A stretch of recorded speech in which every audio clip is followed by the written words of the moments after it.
Nama saya Mara Simanjuntak dengan NIM 28921700019. Di sini saya akan menjelaskan tentang ketentuan umum dan tata cara perpajakan. Di mana peraturan perundang-undangan perpajakan yang mengatur tentang ketentuan umum dan tata cara perpajakan adalah UU nomor 6 tahun 1983, sebagaimana telah diubah dengan UU nomor 9 tahun 1994, dengan UU nomor 16 tahun 2000, terakhir dengan UU nomor 28 tahun 2007. Undang-undang tentang ketentuan umum dan tata cara perpajakan dilandasi falsafah Pancasila dan Undang-Undang Dasar 1945.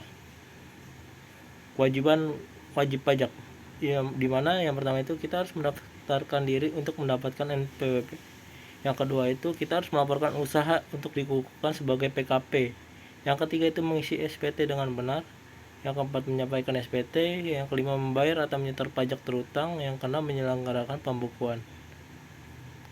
Nah, di sini kita akan mengetahui tentang nomor pokok wajib pajak, di mana nomor pokok wajib pajak merupakan suatu sarana administrasi perpajakan yang dipergunakan sebagai tanda pengenal diri atau identitas wajib pajak, di mana fungsi nomor pokok wajib pajak itu sebagai tanda pengenal diri atau identitas wajib pajak. Yang kedua itu untuk menjaga ketertiban dalam pembayaran pajak dan dalam pengawasan administrasi perpajakan. Nah, di sini kita akan mengetahui tentang pencantuman NPWP. NPWP harus dituliskan dalam setiap dokumen perpajakan, antara lain pada yang pertama itu formulir pajak yang digunakan wajib pajak, yang kedua surat menyurat dalam hubungannya dengan perpajakan, yang ketiga dalam hubungan dengan instansi tertentu yang mewajibkan mencantumkan NPWP. Penghapusan NPWP dilakukan dalam hal-hal sebagai berikut. Yang pertama, wajib pajak orang pribadi meninggal dunia dan tidak meninggalkan warisan. Yang kedua, warisan yang belum terbagi dalam kedudukan sebagai subjek pajak sudah selesai dibagi. Yang ketiga, wajib pajak badan yang telah dibubarkan secara resmi berdasarkan ketentuan peraturan perundang-undangan yang berlaku. Yang keempat, bentuk usaha tetap yang karena suatu hal kehilangan statusnya sebagai bentuk usaha tetap. Yang kelima, wajib pajak orang pribadi lainnya selain yang dimaksud dalam huruf A dan huruf B yang tidak mengetahui syarat lagi sebagai wajib pajak. Format NPWP terdiri dari 15 digit, yaitu 9 digit pertama merupakan sebuah kode wajib pajak dan 6 digit berikutnya merupakan kode administrasi perpajakan. Pengukuhan pengusaha kena pajak, di mana pengukuhan pengusaha kena pajak atau bisa disebut dengan PKP, di mana itu setiap wajib pajak sebagai pengusaha yang dikenai pajak berdasarkan UU PPN 1984 dan perubahannya wajib melaporkan usahanya pada kantor Direktorat Jenderal Pajak yang wilayah kerjanya meliputi tempat tinggal atau tempat kedudukan pengusaha dan tempat kegiatan usaha dilakukan untuk dikukuhkan sebagai pengusaha kena pajak KUHP pasal 2 ayat 2. Yang kedua itu Direktorat Jenderal Pajak dapat menetapkan yang pertama tempat pendaftaran atau tempat pelapor usaha. Yang kedua itu tempat pendaftaran pada kantor Direktorat Jenderal Pajak yang wilayah kerjanya meliputi tempat tinggal atau kantor Direktorat Jenderal Pajak yang wilayah kerja meliputi tempat usaha dilakukan wajib pajak orang tertentu. Ketiga itu jangka waktu melaporkan usaha untuk dikukuhkan sebagai pengusaha kena pajak adalah selambat-lambatnya 1 setelah satu usaha dimulai, 1 tahun setelah satu usaha dimulai. Fungsi pengukuhan pengusaha kena pajak yaitu pertama sebagai identitas pengusaha kena pajak yang bersangkutan. Yang kedua sebagai sarana pengawasan dalam melaksanakan hak dan kewajiban PK di bidang PPN dan PPN-BM. Nah, pencabutan pengukuhan PKP itu yang bisa meliputi pengusaha kena pajak pindah alamat. Yang kedua itu bisa wajib pajak badan telah dibubarkan secara resmi. Yang ketiga tidak memenuhi syarat sebagai pengusaha kena pajak. Surat setoran pajak, yang dimana kita harus mengetahui dulu apa yang dimaksud surat setoran pajak.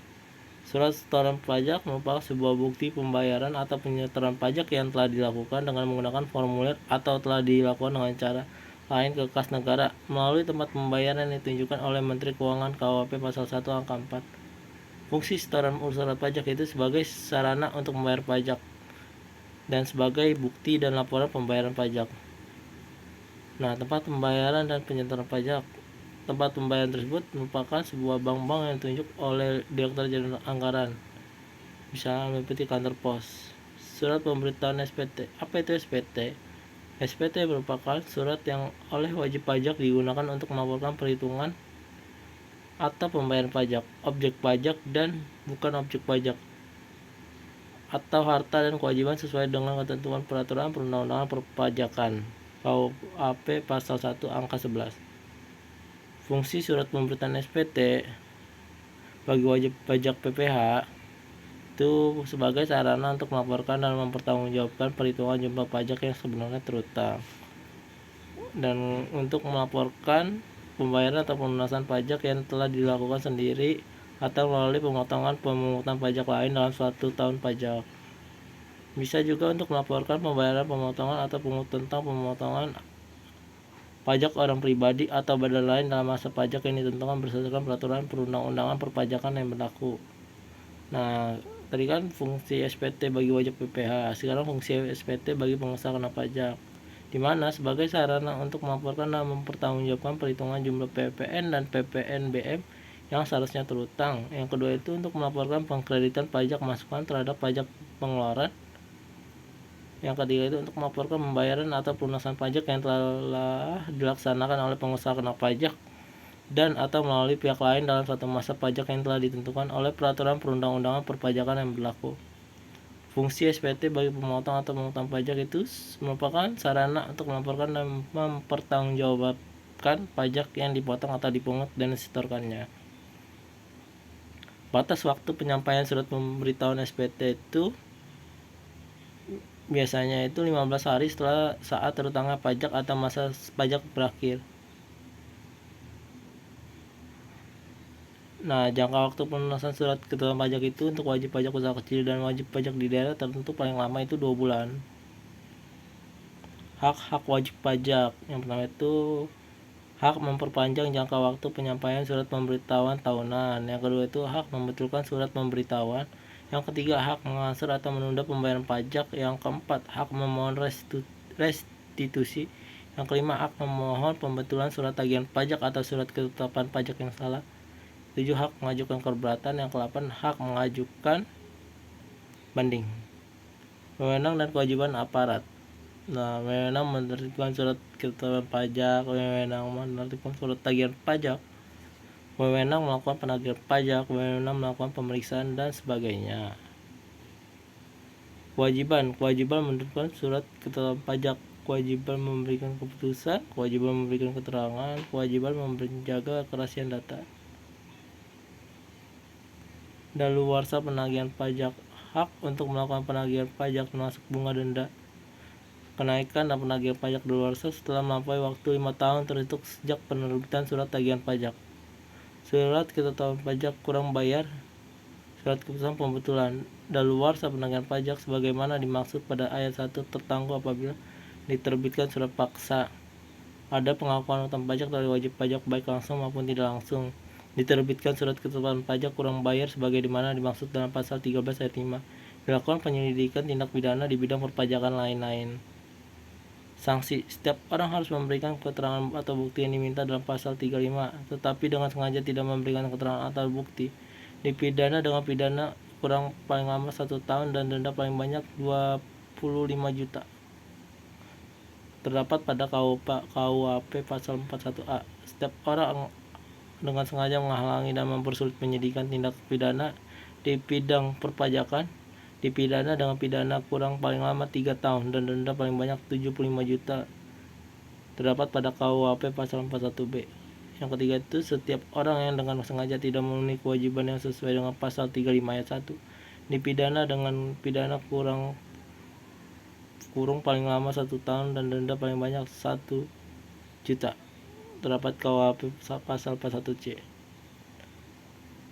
Nah, yang berikut ini sanksi-sanksi yang telat pajak.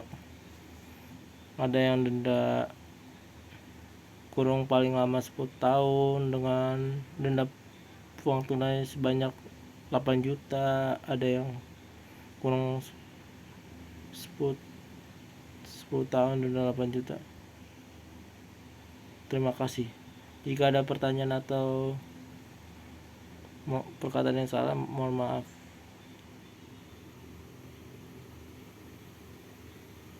Sekian dari saya. Selamat malam.